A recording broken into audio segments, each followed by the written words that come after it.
Bismillahirrahmanirrahim. Elhamdülillah. Vessalatu vesselamu ala Resulillah. Allahümme allimna ma yanfa'una ve enfa'na bima allamtana ve zidna ilmen nafi'an.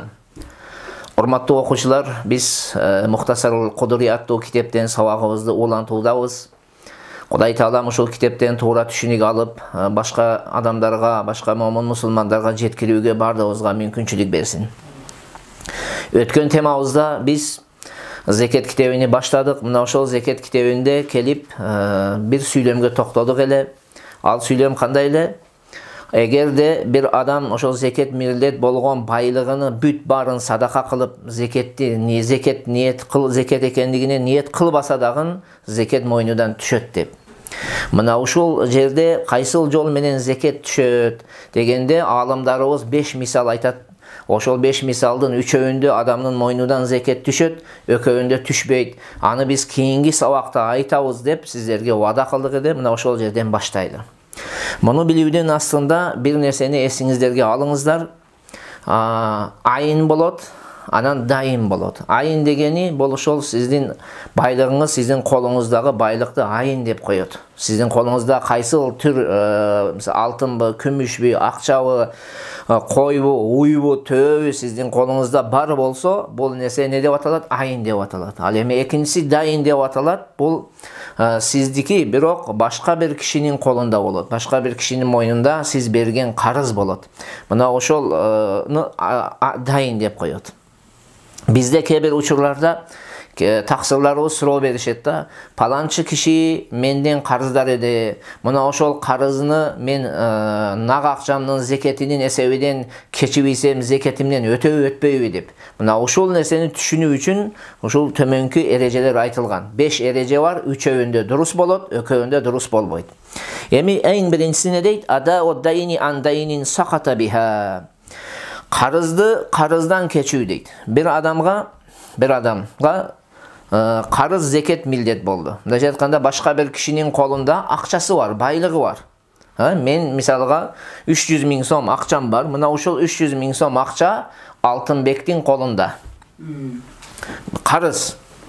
Мен эми ошол нисапты толугу менен кечибийсем зекетимден, бардыгын кечтим, айттым, мына ушул менин зекетим, жеке ушул садака сага дедим. Бардыгын толук кечибийсем, жана китепте келген мисалдагы сыяктуу эмне болот экен? Мойнумдан зекеттен дагы эмне болом? Кутулам. Эгер толугу менен, толук ошол карыз акчамды толугу менен ошол өзүнүн ошол акчанын, карыз акчанын зекетинен кечибийсем, толугу эмне болуп кетет экен? Мен мойнумдан түшөт. Экинчиси адаул айни анил айни. Канакдин хадирин ау арадин хадирин деп коет. Нақты нақтан кечүү өтөө дейт. Нақты нақтан өтөө дегенде менде мисалыга нақ акчам бар.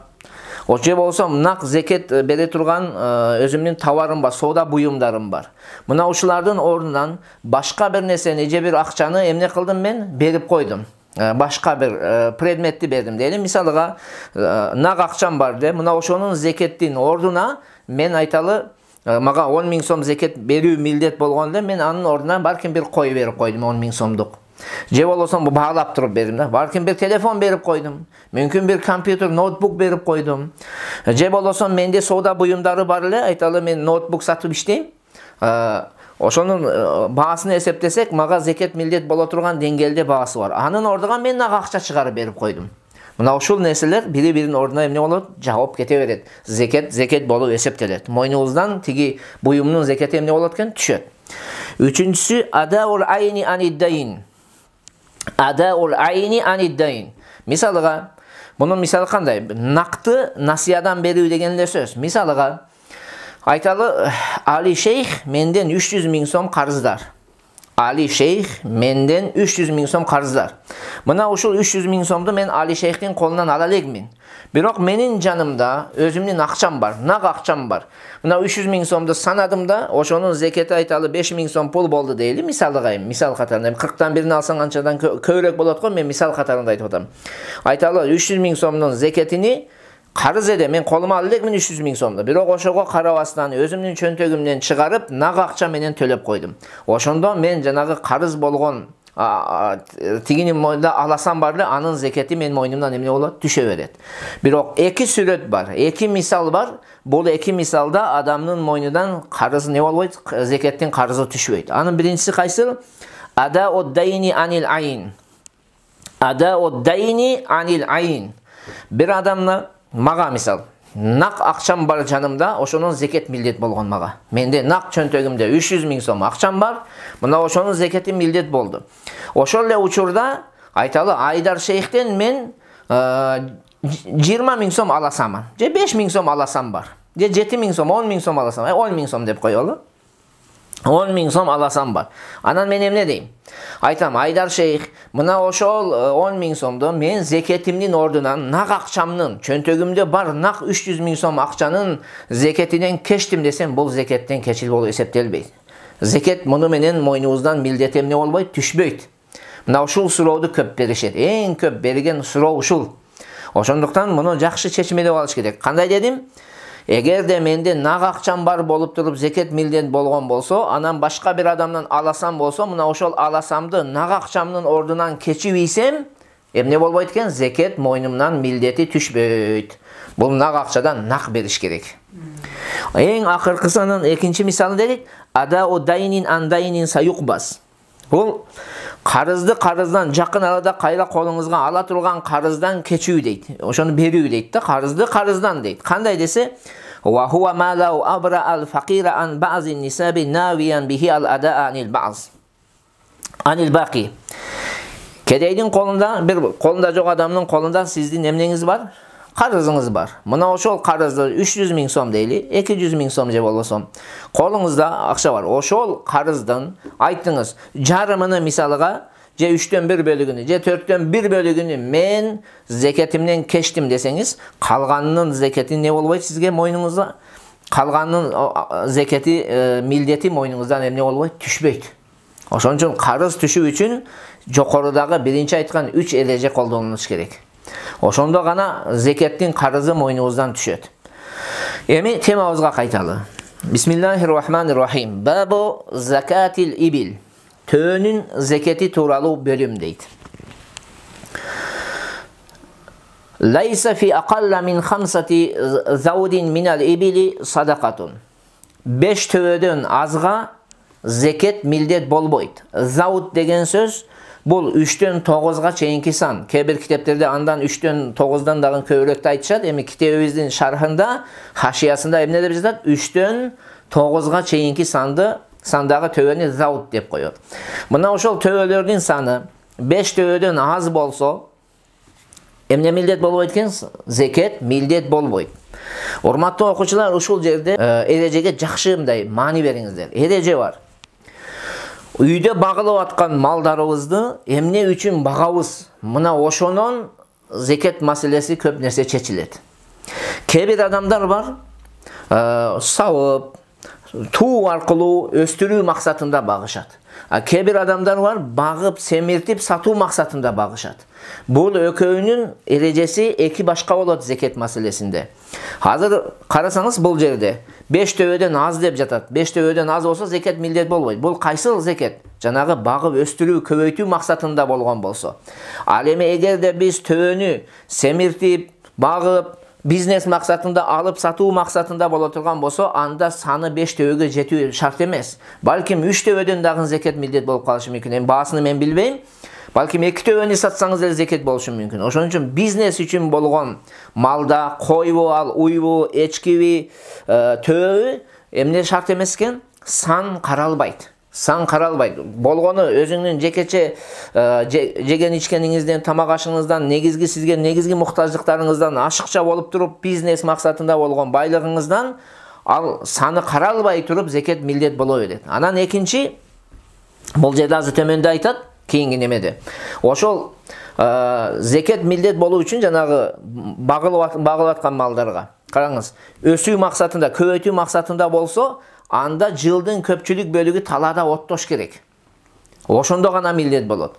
Эгер жылдын азыраак бөлүгү талада оттой турган болсо, көбүнчө сиз үйүңүздө чөп салып бага турган болсоңуз, ага дагы зекет милдет эмес. Ага зекет милдет болбойт. Бирок семиртүү максатында багылып аткан малдарда жылдын көпчүлүк бөлүгү талада оттогондук шарт эмес.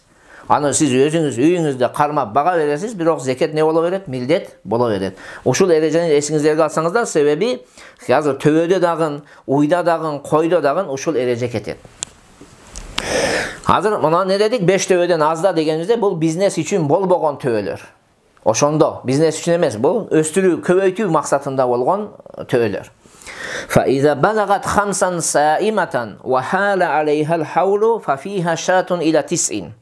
Качан төбөлөрдүн саны 5ке жетсе дейт. 5 төбө болсо, ага ал таладын жылдын көпчүлүк бөлүгү талада оттосо, жана 1 жыл ага айланса, ана эми 1 кой милдет болот 9 төбөгө чейин дейт. Караңыздар, шарт койду, саима, жылдын көпчүлүк бөлүгү талада оттосун деп. Ал эми эгерде жылдын көпчүлүк бөлүгү талада оттобой, үйүңүздө сиз бага турган болсоңуз, ага төбөгө 5-ге жетсе дагы эч нерсе милдет болбойт. Бул жанагы өстүрүү үчүн болгон малда. Жана эмне дейт? 1 жыл айланыш керек. Бир нерсени жакшы эсиңиздерге алыңыздар дагы. Жыл нисап болот. Нисаптын башталышы менен шартул вужуб, шартул ада деп коет. Шартул вужуб бул нисап толдубу 5ке, төбөнүкү 5тен башталат нисап. Размер деп коет орустар. Ошол бергилүү шарият размер койгон, ошол размерге жеткен кезде гана анан зекет милдет болот. Төбөнүкү көбөйтүү өстүрүү максатында болгон төбөнүн размери 5 төбө. Мына ошол 5 төбөгө жетти, шарты табылды. Эми берүү шарты качан болот десе, 1 жыл айлангандан кийин болот. Бирок ошого карабастан, ал кийинки сүйлөмдөрдө келет. 5 төбө болгондон кийин эле бир адам жыл айланбай туруп эле алдын ала берип койсо да эле жарай берет. Болгону жылдын башы менен акырында эмне болуш керек? Жылдын башы менен акырында толук болуш керек. Эгер жылдын башында менен акырында толук болуп калса, жылдын башында 5 болуп башталып, сиз зекетти бердиңиз, жылдын акырга чыкканда 4 төбө менен чыга турган болсо, жанагы алдын ала берип койгон зекетиңиз зекеттен болуп эсептелбейт. Шул эреже эсиңиздерге алыңыздар. Шартул вужуб, шартул ада. Качан милдет болот? Кандай шарт менен милдет болот? Нисапта болуш керек. Качан берүү милдет болот? 1 жыл айланыш керек. Шул эреже. Демек, не дедик? 5 төбөдөн 5тен 9га чейин 5-9 кылыңыздар. 9га чейин канча экен? 1 кой. Fa iza kanat 10 fa fiha shatan ila 14. Ал эми качан төбөлөрдүн саны 10го жетсе, 10дон 14кө чейин 10 не дейбиз? 14. 14кө 2 кой. Fa iza kanat 15 fa fiha 3 shiyahin ila 19. Качан төбөлөрдүн саны 15ке жетсе дейт, 19га чейин 3 кой берилет. 15-19 канча болот экен? 3 кой. Fa iza kanat 20 fa fiha 4 shiyahin ila 24. Качан төбөлөрдүн саны 20га жетсе, 20дан 24кө чейин эмне берилет экен? 4 кой берилет. Fa iza balagat 25 fa fiha bintu makhazin ila 35. Качан төбөлөрдүн саны 25ке жетсе, 25ке жеткенде эми кой деген сөз токтойт. Эмне беребиз? Төбөдөн беребиз. Төбөдөн бир бинти махоз беребиз. Бинти махоз милдет болот. Бинти махоз дегени 1 жашты толтуруп, 2 жашка толо элек төбөнү айтат. 1 жаш толгон, бирок 2нин ичинде кетип бартат. 2си толук боло элек. Бинти махоз деп аталат ошону. Эми ушул жерде карасаңыздар, женский род менен бинти махоз деп жатат. Ургачсын берет деп жатат. Андыктан эркегин бере турган болсоңуз, баалап туруп анан бериш керек. Балким төбөнүн ургачысы кымбат, балким эркеги кымбат. Биз муну билбейбиз. Ошондуктан ким бул төбө менен алектене турган болсо, ушуну билиш керек. Эгерде эркек төбө зекетке берем десе, анда баалайт, ургачысын баалайт. Мисалга айталы, ургачысы 30 сом пул болду. 30 сом акча. Эркегин баалайт. Эркеги 25 болду, значит эркекти бере турган болсо 25, ошол бир эркегини берет, 1 жашар толгондо, анан 5 сом пул акча кошуп берет. Ал эми эгерде ургачысы 30 сом болуп, эркеги 35 сом боло турган болсо, зекетке алган адам 5 сом сдача берип коет. Бул эреже ушундай. Бинти махоз. Ургачысын бересиз, эркеги эми берсеңиз баалап беришиңиз керек. Эми 25тен 35ке чейин кыскасы эмне экен? Бир бинти махоз болот. 25-35 кылыңыздар. Ушул аралыктагыларга не экен? Бинти махоз милдет болот. Fa iza balagat 36 Fafiha bintu labuni ila 25 ve 40. Emi kaçan töölördün sany 36'ga jetse.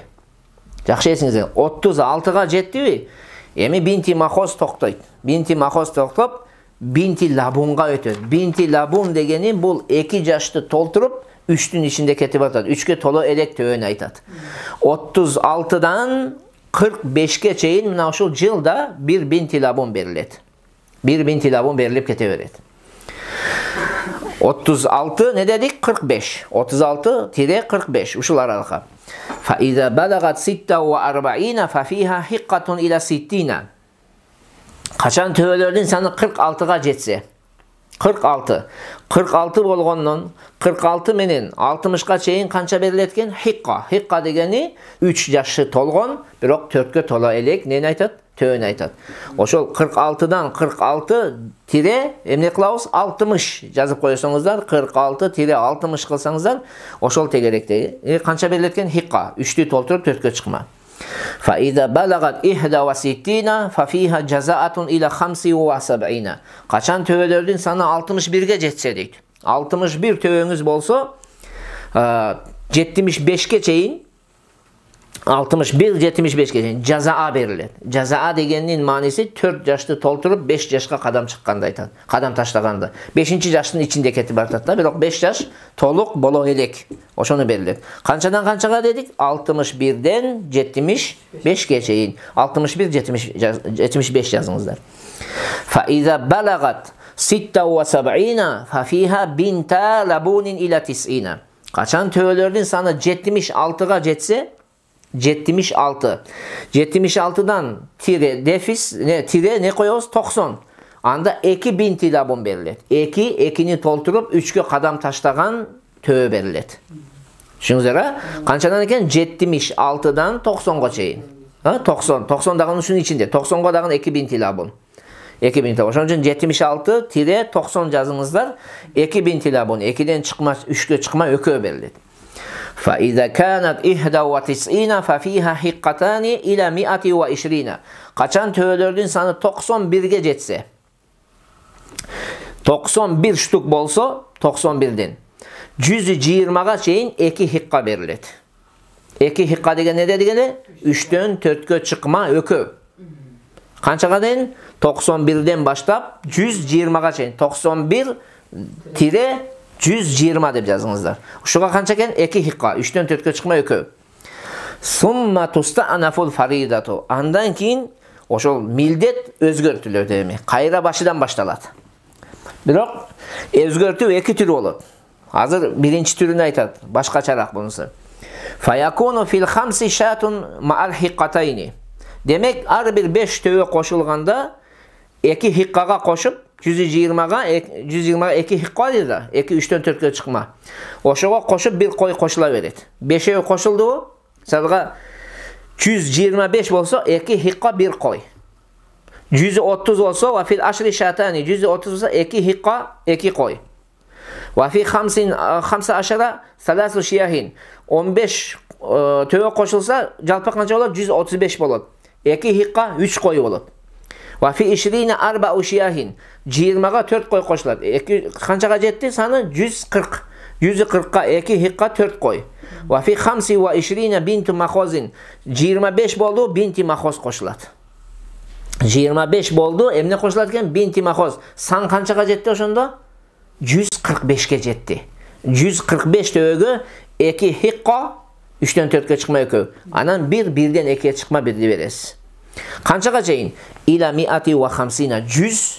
150'ge çeyin. Fayakunu fiha salasu hiqqaqin. 150'ge jettivi emne beriletken? 3 hiqqa. 3'tön 4'kö çıkma emne berilet? Töö berilet. Summa tusta'naful faridatu. 150'den keyin kayra özgöret mildet. Kayra özgöret. Janağı 3 hiqqa barlı o.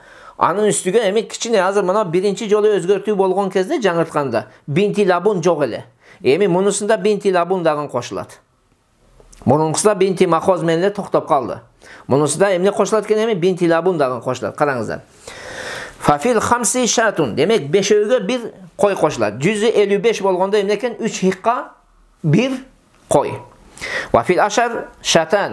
160 bolğonda 3 hiqqa 2 qo'y. Ve fi 15 aşarata 3 şiyahin. 15 qo'shildi. Qancha bo'ladi? 165. 165 ga qancha berayotgan biz? 3 hiqqa 3 qo'y. Ve fi 20 4 şiyahin. 20 qo'shildi. 170 bo'ldi. Ne berayotganmiz? 3 hiqqa 4 qo'y. Ve fi 25 bintu mahozin.